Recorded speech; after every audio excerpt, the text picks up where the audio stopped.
سينما سمري سمري كابيزي رابيزي حيلنا للنبت فلتت حبوز دستا صحاب سيني تروفتا نفسد النهار سينما سمري سلام زخبركم تخطاتلتي سينما سمر وانا وزينا سبورت حيزلكم قريبا لخو سناي مكتتال عب سينما سمر ادعو زنك دراما كوميدي دراما على الوزاتا سبورت فيلمتا عمتاوي فدرشن قدم بشكلتا زوبا مأكل توديبو زكاير زوارت وانجا زوبا مأكل سنبت 20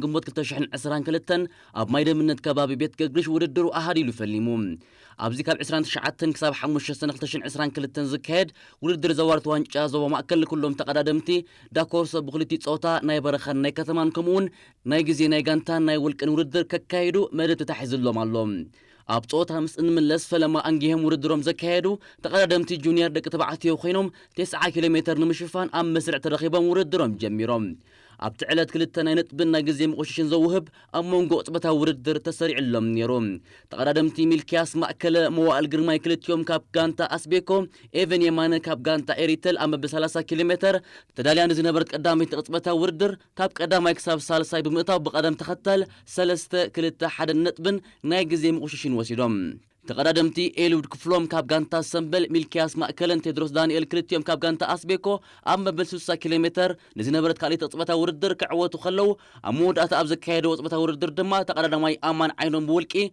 قدامي كوينو كعوت كله تقدمتي ميرون كبروم كاب غانتا صنعات موال قرماي كاب غانتا أسبيكو سناي حري كاب غانتا سنبل تدروس دانيال كاب غانتا أسبيكو سيم محرتاب كاب غانتا ورساي ميلكياس مأكل كاب غانتا أسبيكو هي بهابتون بولكي روبيل داويد كاب غانتا سنبل كاب كالا يكسب تشعين زول درجة بمحاز كاب 10 تخساب حدا نتبيتا مغيلوم أمود أثورو درم زكايرو تقدمتي قدام ماي ديفيجن دك تبعتيو دك أنوسيون يمنيروم بيتنا 4 كيلومتر نمشفان أم مسمر ترخيبا مرد درم السلاسيلوم أبتعلت تخاخلت انترميديت أمونغونا نتبن ناي جزين كتبتا وردر تسريع اللوم نيروم وردر كافة لما زوري أتحيزو بحيال نهاري جميروم وجلتات كبان كم مقاقالا دحنا مصنع حمد بال 54 كيلومتر تسريع عزنا برد كتبتا وردر أركبت يويل أسمروم أماني المحري داني البره كاب قدام كساب سالساي بمخان تعوتهم بدحرزي أم بال 9 كيلومتر تلالي نزنا برد كالي تكتبتا وردر كا فيليمون تخلى برهان ألكسندر إسا يويل هابتاب كاب قدام كساب سالساي كوينهم تعوتهم أمود أتا وردر نخزازم 10 كيلومتر مستروفو كاب عباي جوجله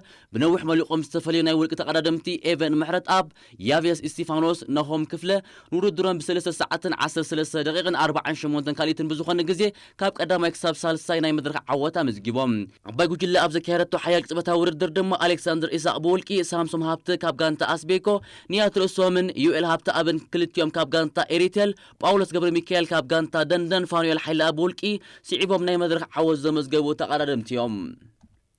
تقدمت دك أنستي أبز كايرو ناي 9 كيلومتر وردر قسانة ولدي ميكيل كاب غانتا سراير سوا ميلانا يافيت كاب غانتا عراك موناليزار آيا كاب غانتا دوبوب كاب قدامي تكسب سالسيت بمعوات بقدم تختل 3 خلطة حدا نتبن قزيان أمزجيبن أبز غزلت قطبتا وردر قسانة ولدي ميكيل آديام داويت موناليزار آيان دما دقيمن تعويتا نتبن أبرخن عمود أتا أبز كايرو قطبتا وردر آديام داويت كاب غانتا دندن وردرا بخلطة ساعة 34 دقيقة بزخونة قزي أب ساعة 35 نتبش 6 كيلومتر نارجت قدامي تخوينا خطعوتن كلام قسنت ولد ميكيل كاب غانتا سراير سوا موناليزا رايا كاب غانتا دوبوب يردانوس رؤسهم كاب غانتا دندن ميلانا يافيت كاب غانتا عراك ديانا داويد كاب غانتا سراير سوا بيتي ليستفانوس كاب غانتا غالا نفحي ايدن تخلي ميكيل كاب غانتا سراير سوا لولا هابتوم كاب غانتا غالا نفحي كاب كالا اكسابتاش عيناي مدرخ عوتا مزجيبن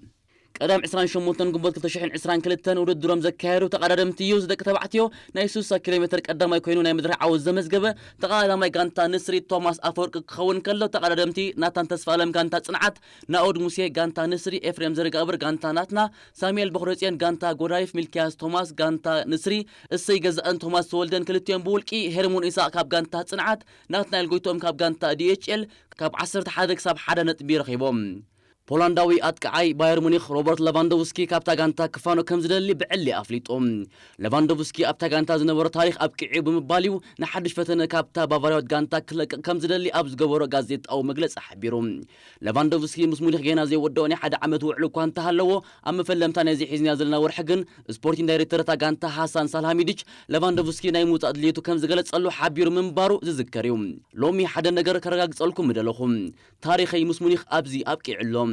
ዝሓለፈ ሰሙናት ከም ዝተዓዘብና እንተ ኮይኑ ናይ ኩዕሶ እግሪ ሞያይ ኣብዛ ጋንታ ዝቕፅል ኣይመስለንን ባየርን ከጽንሖን ዘኽእሎም ውዕል ኣለኒ ይኹን እምበር ንናይ ምውፃእ ሓሳባተይ ከይዕንቁፅኒ ይምሕፆኖም ካብዚ ንላዕሊ ክቕፅል ኣይክእልን እየ ኣብዚ እዋን እዚ ኣብ ግጥማት ናይ ሃገራዊት ጋንታይ ከተኩር ዝደሊ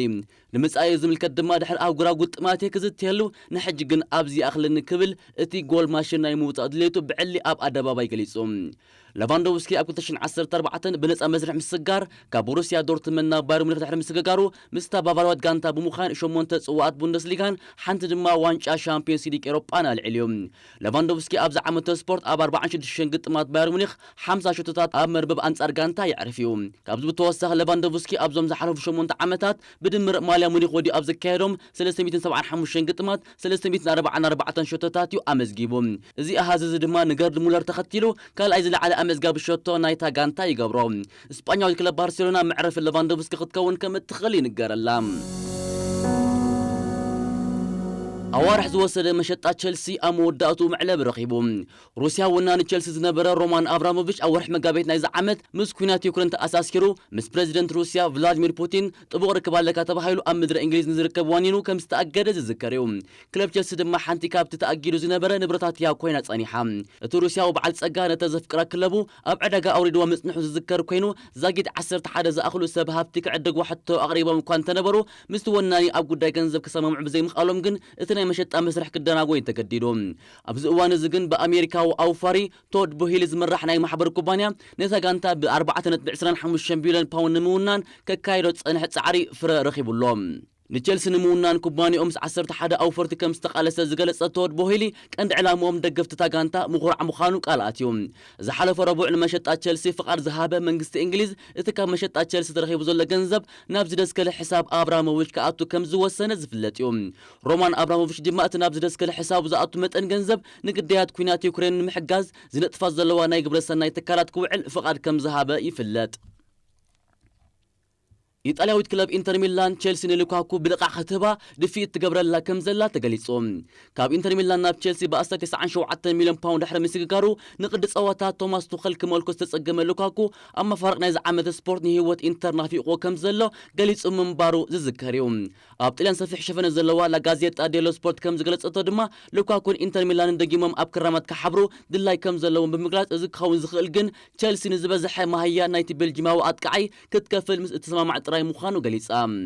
ሓለፍቲ ኢንተር ሚላን ዝሓለፈ ሰሙን ኣብ ክራማት ናብታ ጋንታ ክጽምርዎም ዝደልዩ ተጻወትቲ ኣመልኪቶም ኣብ ዘካየድዎ ወዘተ ጉዳይ ሉካኩ ብሰፊሕ ከም ዝተዘይትየሉን ብልቃሕ ናብ ሳንሲሮ ንምምላስ ክቃለሱ ምዃኖም ተረዳዲኦም ካብቲ ማኣዲ ዘተ ከም ዝወፁ ካብ ጣልያን ዝለሓኾ ዜና የረድእ ሮሜሉ ሉካኩ ናብ ጣልያን ክምለስ ልዑል ድሌት እኳ እንተለዎ ደላይቶ ኢንተር ሚላን ምዝ ኣብዚ እዋን እዚ ሒዝዎ ዘሎ ኣቃውማ ግን ንምሉእ መሸጢ ዋግኡ ክትሽፍኖ ዘሎ ተኽእሎ ትሑት እዩ እቲ እንኮ ኢንተር ሚላንን ሉካኩን ደጊሞም ክራኸብሉ ዝኽእሉ ኣጋጣሚ ድማ ናይ ልቃሕ ዕድላት ምዝፍጠር ጥራይ እዩ እዚ ከምዚ እንከሎ ኣሰልጣኒ ቸልሲ ቶማስ ቱሸል ኣብ ጉዳይ መጻኢ ኮነር ካላገር ኣመልኪቱ ምስ ተጻዋታይ ንኽዛተ ቆፀራ ሒዙ ከም ዘሎ ተገሊጹ ካላገር ዝሓለፈ ዓመት ምስ ክሪስታል ፓላስ ብመልክዕ ልቃሕ ኣብ ጽንሓሉ እዋን ስሙር ናይ ጸወታ ግዜ ኣብ ርእሲ ምሕላፉ ጻውዒት ሃገራት ጋንታ እንግሊዝ እውን ምርካቡ ዝፍለጥ እዩ ካብዚ ብተወሳኺ እቲ ወዲ 22 ዓመት ኣከፋፋሊ ማልያ ክሪስታል ፓላስ ወዲኡ ኣብ ዝካየዶም 34 ግጥማት 8 ዝኣኽሉ ሸቶታት ኣቁፂሩ እዩ ንብቕዓት ካላገር እንተወሰኽቲ ዓመታት ክትጥቀመሉ ሓሊና ዘላ ክሪስታል ፓላስ ድማ ነቲ ኣከፋፋሊ ብቀዋምነት ናይ ምፍራም ባህጋ ኣብ ዝሓለፈ እዋናት ምግላጻ ዝፍለጥ እዩ ይኹን እምበር ኣሰልጣኒ ቸልሲ ቶማስ ቱኸል ንካላገር ኣካል ናይታ ዝቐጽል ዓመት ሒዝዋ ዝመጽእ ቸልሲ ክገብሮ ከም ዝደልዩ ምስቲ ኣሰልጣኒ ቅርበት ዘለዎም ወገናት ዝገልጹ ውሳነ ካላገር ቀዳምነት ምዃኑ ዝተገንዘበ እቲ ጀርመናዊ ኣሰልጣኒ ድሌት ካላገር እንታይ ምዃኑ ንምስማዕ ኣብዞም ዝቕጽሉ መዓልታት ኣብ ጣውላ ክዛተዩ መደብ ሒዙሎም ኮነር ካላገር ካብ ክሪስታል ፓላስ ብተወሳኺ ኣብ ከም ክለባት ቻርልተን ስዋንሰን ዌስት ብሮምን ብልቃሕ ተንቀሳቒሱ ተጻዊቱ እዩ ሻምፒዮን ኤሮጳ ሪያል ማድሪድ ንኣከፋፋሊ ሞናኮ ኣውሬሊን ቾመኒ ናብ ሳንቲያጎ በርናቤው ንምግዓዝ ንክለቡ ሞናኮ ወግዓዊ ሕቶ ከም ዘቕረበትሉ ፉት መርካቶ ሓቢራ ሓለፍቲ ዕድጊ ሪያል ማድሪድ ናይ ኬልያን ምባፔ ስራሕ ድሕሪ ምፍሻሉ ኣንፈቶም ብቐጥታዩ ናብ ቾመኒ ኣቕኒዑ ነቲ ፈረንሳዊ ኮተተ ንምፍራም ድማ 80 ሚልዮን ፓውንድ ኣብ ጣውላ ኣዳልዮም ማዕጾ ሞናኮ ይኸኩሑ ከም ዘለው ፉት መርካቶ ወሲኻ ገሊጻላ ወከልቲ ሊቨርፑልን ፒኤስጂን እውን ነዚ ተኣምር ኣከፋፋሊ ኣባል መሳርዕ ንምግባር ምስ ወከልቱ ይዛተየ ከም ዘለዋ ይዝንገር ይኹን እምበር ሪያል ማድሪድ ቀዲማ 80 ሚልዮን ፓውንድ ዝኣክል መጠን ገንዘብ ሰሊዓ ክትደራደር ደልውቲ ምህላዋ ድሕሪ ምግላጻ ግን እቲ ናይ ዕድጊ ሚዛን ናብታ ስጳኛዊት ጋንታ ዝዛዘ ይመስል ቾመኒ ኣብዚ ክራማት ካብ ሞናኮ ክወፅእ ምዃኑ ብዕሊ ኣፍሊጡ እዩ ተኸላኻላይ ኣርሰናል ቤንጃሚን ዋይት ኣጋጢሞ ብዘሎ ማህረምቲ ካብ መሳርዕ ሃገራዊት ጋንታ እንግሊዝ ተነኪዩ በዚ መሰረት ድማ በን ዋይት ኣብ ክለብ ኣርሰናል ብምዃን ነቲ ናይ ምሕዋዩ መስርሕ ከካይዶ እዩ ወዲ 24 ዓመት በን ዋይት ኣባል ናይታ ኣብ ግጥማት ኔሽንስ ሊግ ተጸሚዳ ዘላ ሃገራዊት ጋንታ እንግሊዝ ክኸውን ብኣሰልጣኒ ጋሬት ሳውዝጌት ካብ ዝተመርጹ ተጻወትቲ ሓደ እዩ ሳውዝጌት ንቦታ በን ዋይት ብተኸላኻላይ ኣስቶን ቪላ ሚንግስ ክትኮ ትጽቢት ይግበር እምበኣርከ ዝኸበርኩም ተኸታተልቲ ሲኔማ ሰመረ ዕለታዊ ዜና ስፖርት ኣብዚ ፍጸም ብምክትታልኩም ደጊመ ይመስግን ሰላም